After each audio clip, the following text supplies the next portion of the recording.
Hey guys, welcome back, it's Ripe again. In today's video, my homeowner association despised my Tesla. They claim electric cars are hazardous to the environment and insist that they violate HOA bylaws and are thus illegal to own. They ended up suing me. Here is what happened. The title story starts like this. About a year ago, I was in desperate need for a new car as my old one was from 2007 and not in good shape anymore. The long wait did pay off for me because I was able to get my credit score up and be able to get myself a new car instead of looking for something used and cheap. After a lot of debating, I decided to just go for it and get a Tesla. I was hearing a ton of good things at the time, and with gas prices being pretty unstable, an electric car seemed smart. I had no issues with the car itself and I was able to charge it right in my garage. Now, sometimes I would have my garage door open because I was going in and out of it with things like trash cans, gardening tools, etc. This meant that even though it was in the garage, many people could still see my car and that it was plugged in and charging. I mostly got questions about how I liked the car and if it caused my electric bill to go up by much. All normal things until a member of the HOA came to speak to me on behalf of their president. HOA rep: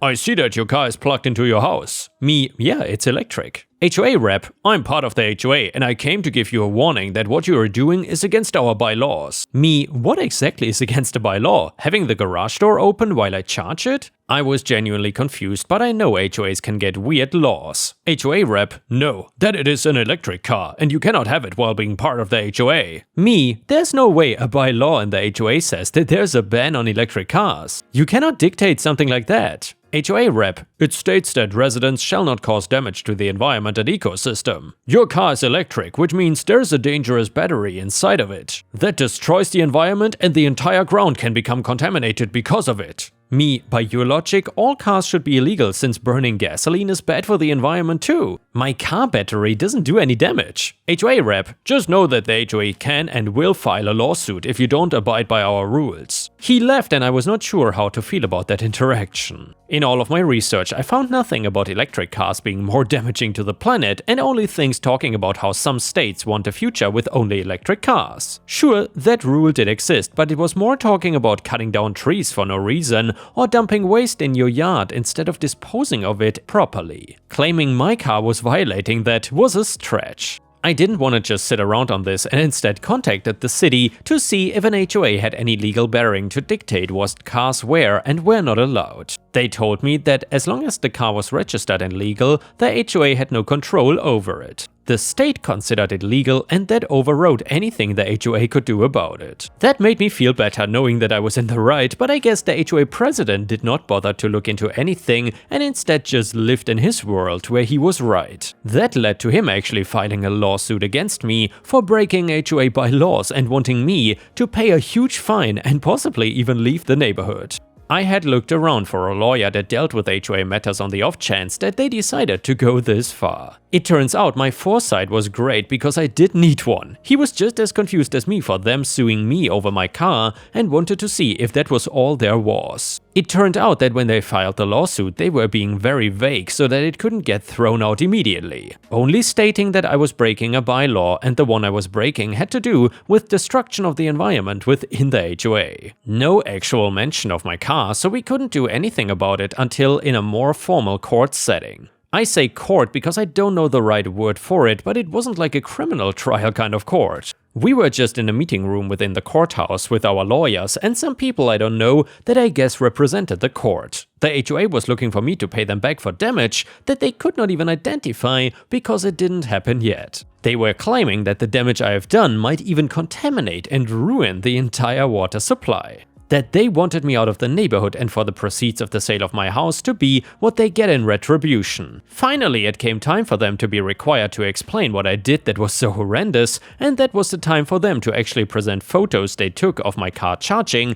and showing that it was a Tesla. Followed by a bunch of articles from unreliable sources claiming that electric cars are dangerous and batteries could explode and destroy things. Meanwhile, on my side of the table, the only thing I really brought was proof that my car was registered and up to the state standards for a car, basically meaning that it was valid and had a passed inspection. Once they realized the entire thing was just over, the the HOA got told they couldn't do anything and wasted the court's time and money over something they knew was not illegal since they skirted around it for so long. That was not the end though, because I wanted to countersue them for harassment and my legal fees, claiming they used their position of power to try and get what they wanted. The HOA ended up getting their entire list of bylaws inspected, and it turned out that aside from wanting no electric cars, there were other bogus things actually in there that went against state and federal laws. The HOA got a huge fine for making these rules without going through the correct channels and made to pay my legal fees. To top the entire thing off, the HOA president was no longer allowed to keep his position on the board and was instead forced to step down. This might seem not so satisfying, but because he wasn't the president anymore, he ended up getting in more trouble. He had a ton of violations that he got away with because of his position, and the new president started fining him for it. So while I didn't get a huge payout or anything crazy happening, he did end up miserable and screwed over by his own need for pointless rules. And yeah, ripe stars, this once again shows that the HOA likes to impose all these rules on everybody, but they themselves actually don't give a damn about adhering to these rules.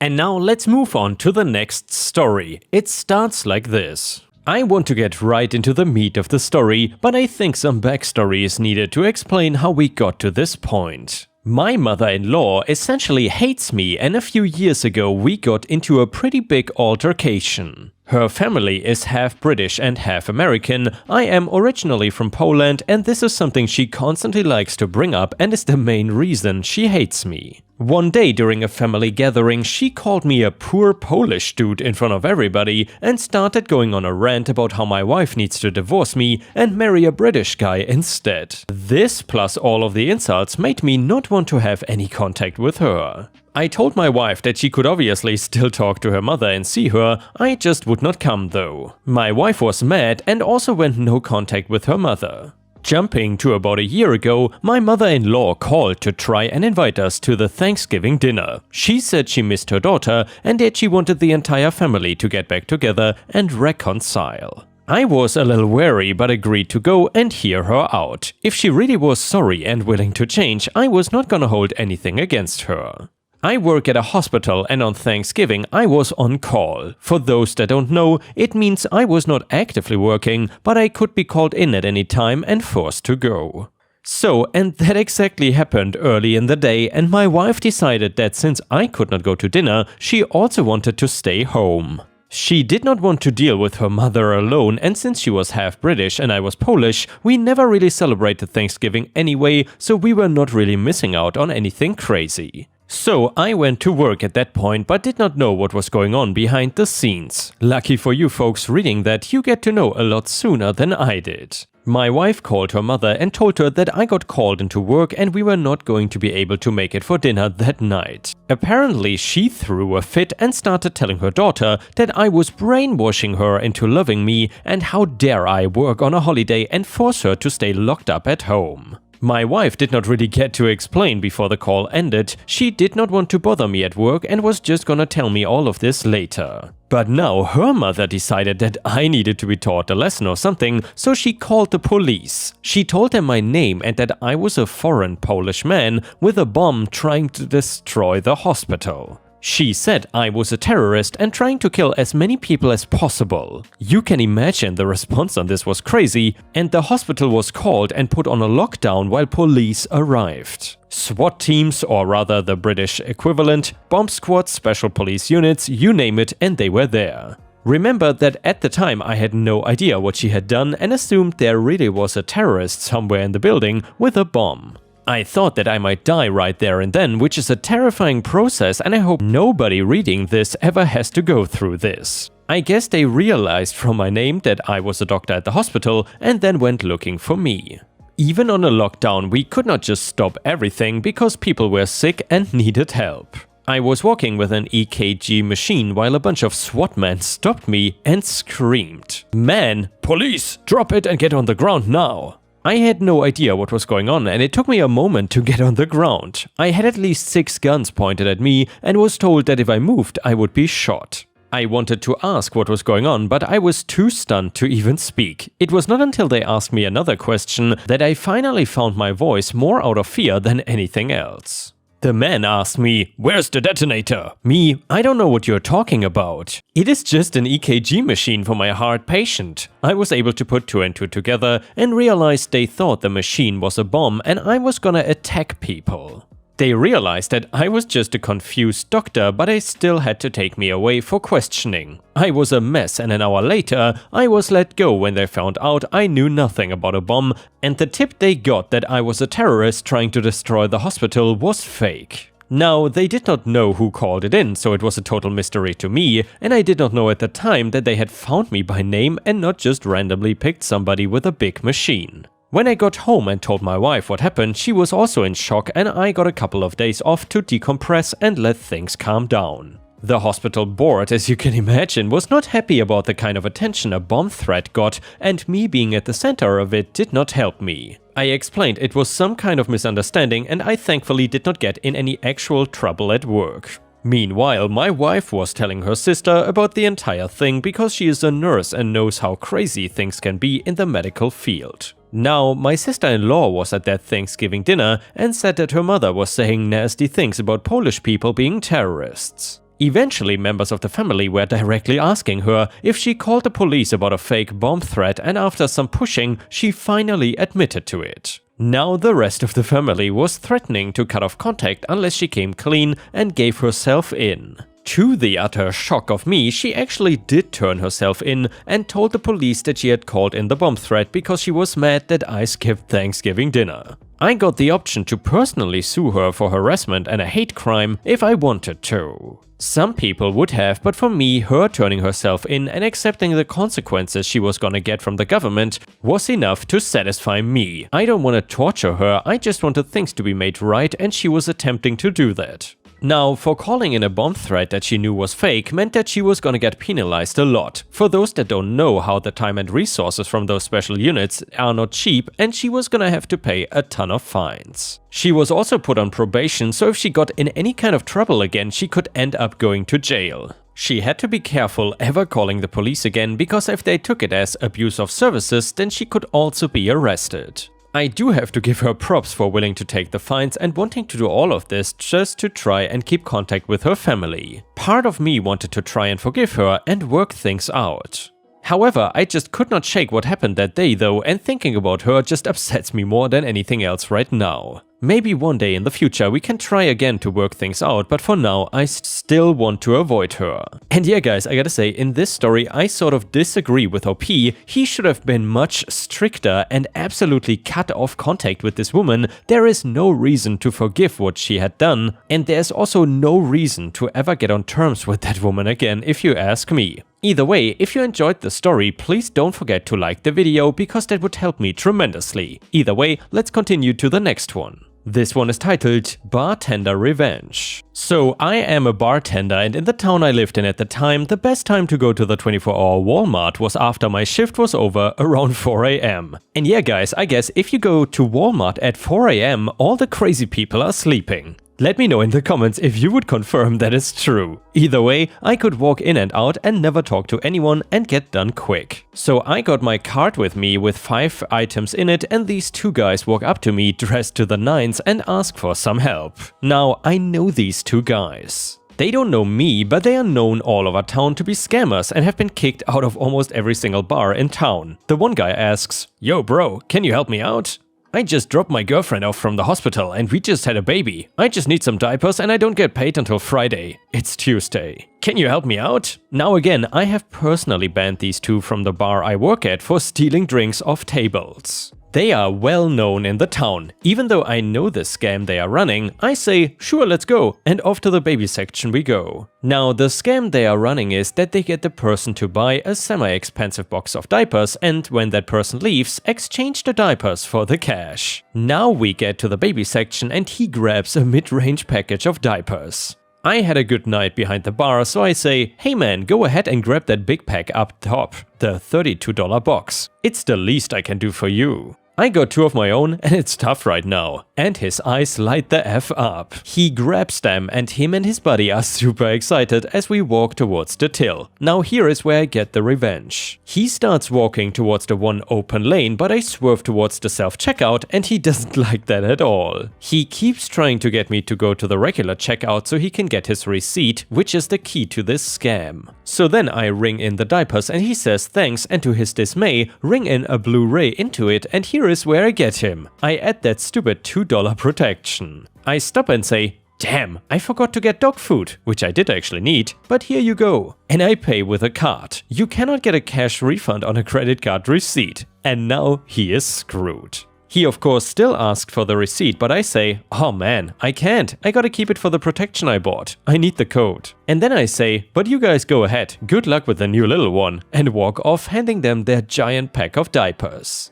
I spent the next 30 minutes just walking around and watching them try to beg the couple of cashiers for a refund for the pack of diapers. It is 4:30 AM now, customer service is not open. They need that receipt and they don't have it. I see them leave and I check out, and the one lady standing by the self-checkout says, you know they were just scamming you. The minute you left, they tried to get the money for those. They do that all the time. I replied, oh I know, they are scammers. They are known all over downtown. This is why I added the coverage to the DVD and I paid with a card. I had an out for giving the receipt and now they have to leave with the diapers. She had a good laugh over that. I am driving out of the parking lot and I see these 2 dudes walking down the road at 4:30 in the morning, looking like they just left the club with a giant pack of Huggies. I honked and waved as I went by. The bonus, because they were a couple of drug heads also, they forget stuff real quick. I was in the same Walmart a couple of weeks later and guess who walks up to me? He says, hey man, can you help me out? And I respond with, oh yeah brother, you need some more diapers? He gets the deer in the headlights look and starts stuttering, oh no man, thanks anyway, and shuffles off. Well worth it, in my opinion. And you know guys, funnily enough, the exact same scam happened to me when I was in India a long time ago. This woman approached me saying that she needed, I think it was milk formula or like some kind of milk powder for her babies. And she picked the package that was the absolute most expensive in the store. Back then I was pretty young, so I was pretty dumb, and being the good guy that I am, I bought it for her. Funnily enough, a few hours later I came back to that supermarket, I think to buy Coke or something, and I actually saw that woman again in front of the supermarket. However, she did not have that huge packet of milk powder anymore. And then I asked someone else from the supermarket and they said that she tried to give it back and get money for it. What a small world. Anyway, the next one is titled The Best Revenge I Ever Had. This revenge was not mine, but I was lucky enough to see it happen. I headed to a local chain auto parts store last night looking for a particular component for my wife's temperamental car. As my young daughter and I headed inside, there was some douchebag guy, henceforth called DBG, hanging out in front of the shop standing next to a heavily modified car. Obnoxiously large spoiler, tons of stickers, and enough bass pouring from it to damage nearby concrete. He was yelling over the music, lecturing some poor employee about the magic under his open hood. The employee looked desperate to get away. I went inside and browsed for a few minutes. Okay, honestly, I stared blankly at the components and tried to comprehend what I needed. Then DBG entered and I could tell the exact moment he came in, as there was a flood of bass and his loud voice which did not lower in volume as the door closed behind him. His speech was eloquent, with F being probably every second or third word, a real peach. The unfortunate employee had followed DBG inside and now DBG was making demands about his car needs. And bro, I need that effing dinglehopper like effing yesterday, you know what I mean? I rolled my eyes and hoped that my daughter was learning a life lesson here. Abruptly, there came a shout from DBG, even louder than he had been. Dude, what the F, bro? I reflexively poked my head out of the aisle, trying to see what was up. Another customer, some poor idiot, henceforth PB, apparently had the audacity to be up at the counter at the same time as DBG, and now DBG was squaring off with him.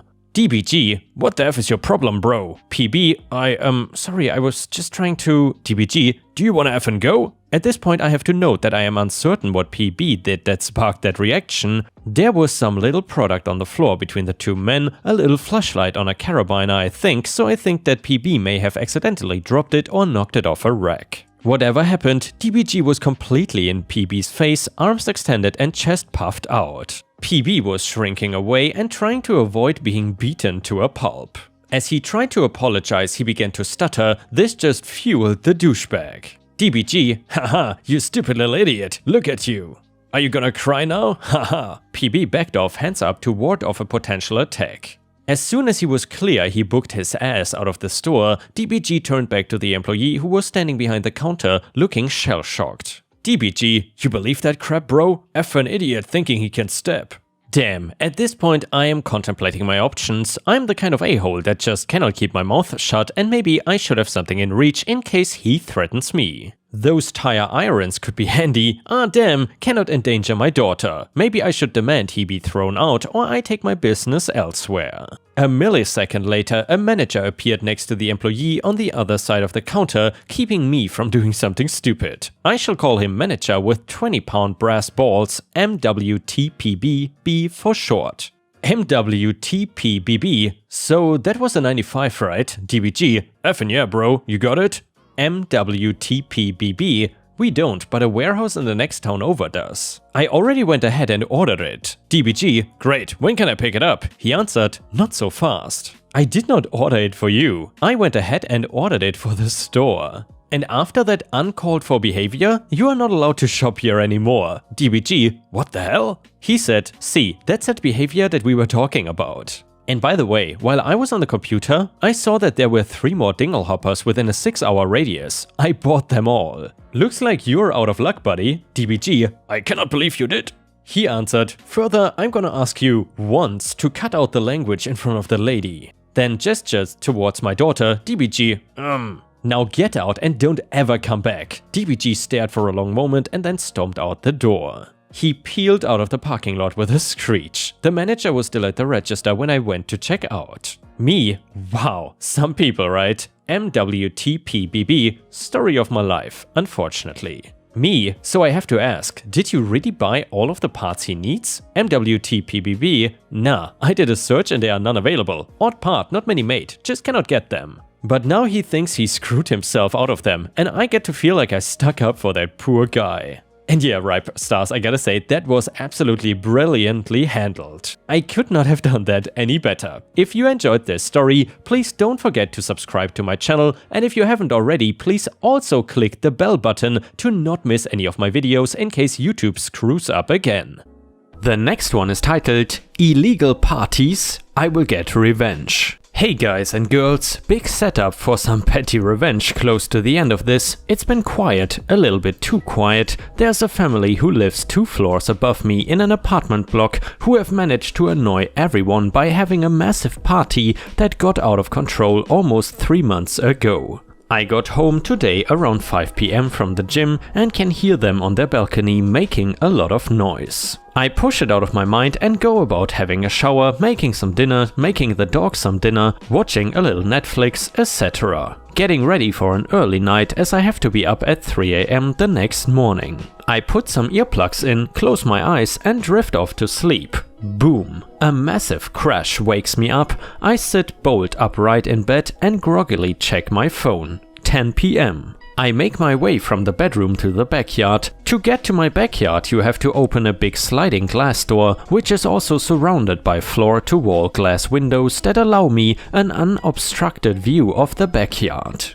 I open the door and see a soccer ball sitting there and fresh imprint of the ball on one of my glass windows. Someone has thrown the ball down into the backyard. It has ricocheted off the backyard walk that separates my yard from the street and hit my window at force. I look up at the noisy neighbors on their balcony and there are 4 kids screaming at the top of their lungs and throwing various bits of debris into my yard. Plastic bottles, a stray tennis ball, etc. I yell to them, hey, be quiet please, I'm trying to sleep. The kids rush inside, laughing. I go back inside only to hear them rush back out and continue throwing stuff into my yard and yelling. Fuming, I jump into the elevator and make my way up 2 flights and knock on the neighbor's door. I hear muffled voices giggle and say, "Shh, he's outside." More laughing, but the loud yelling and music continues. I knock again loudly, nothing. I make my way back downstairs, checking my phone. It is now getting close to 11 p.m. I call the police. I explain to the officer who answers about the noise level, the screaming kids, the fact that they are throwing all types of stuff into my yard, potentially damaging my property. I also point out if he runs my name and address, he will see previous complaints against these people. The officer confirms that he has seen several complaints from me and other tenants in the building. As he is looking up the past complaints, he asks, "Is that them?" He can hear the screaming and music, and me, "Yes, officer, I will send a car over right now." I sit back and wait and wait and wait, checking my phone. It is now 11:55 p.m. I go to the front security door and ring their buzzer. I can hear the obnoxious shrill buzzing reverberate in their apartment. A woman picks up. Woman, hello? Me, yeah, can you keep it down please? It's almost midnight. Woman, who is this? Me, it does not matter, just keep it down please.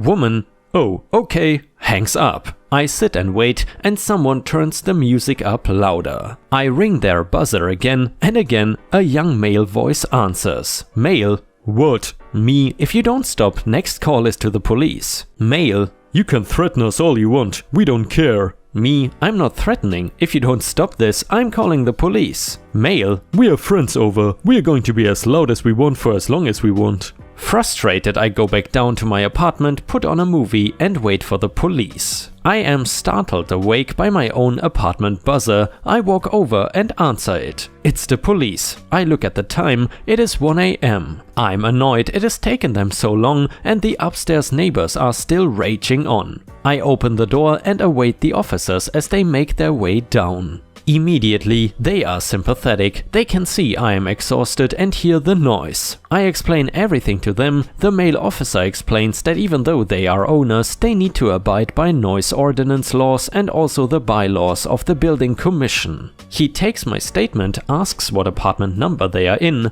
bids me goodnight and heads up to speak to them. I hear them knocking on their door, no answer. Police? It's the police, open up. I hear the door open, music is finally turned down, and what ensues is a 30-minute conversation of the neighbors saying that they are owners and can do whatever they want. The police quickly shut them down, saying that they are disturbing the peace and violating various other codes and laws. Finally, the police leave at 1:45 a.m. and there is silence in the apartment block. Now for the petty revenge. 2 days later, I am heading out to walk my dog and I can hear someone pressing a buzzer over and over again. I get to the front security door. It is the guy that answered the buzzer that night, holding coffee and has obviously locked himself out. He looks annoyed and has probably been out there for ages. He sees me coming and relief washes over his face. He'll be able to get through the locked security door as I make my way outside. Or so he thinks. I crack the security door open, let my dog go through first and then I slip through quickly. He bends down to pick up a small bag of goods and as he is about to walk through, I slam the security door, locking him outside. He literally stands there, shocked and also pissed off. I smile down at my dog as we go for a very long walk. Take that, you jackass. And with this, we have reached the end of the video. However, if you cannot get enough of my content, please check out my endless playlist, where you can find thousands of hours of content. In addition, please don't forget to subscribe to my channel to not miss any of my daily uploads. Thank you so much in advance, and I hope to see you again tomorrow.